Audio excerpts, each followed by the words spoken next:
Yo'q, hammaga salom, sizlar bilan Der. Bugungi videomizda Minecraftni 1.22 versiyasidagi yangi Ghost'ni obzor qilaman. Videoga like va obuna bo'lishni ham unutmanglar.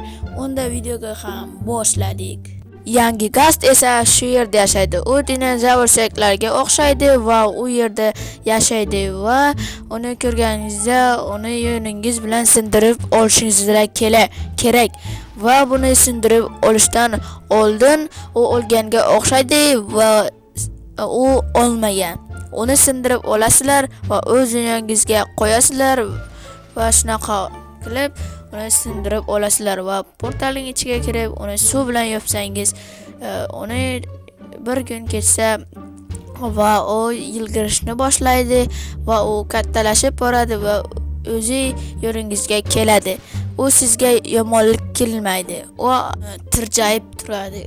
Uni esa boqishingiz kerak. Uni kart to'pi bilan boqishingiz kerak. Va u kattalashib boradi va u sizlarga hech nima qilmaydi. U siz bilan do'st bo'ladi. Video yoqqan bo'lsa videoga like bosib, kommentariy yozib, podpisaniya bosib qo'yinglar. Unda xayr obunachilar.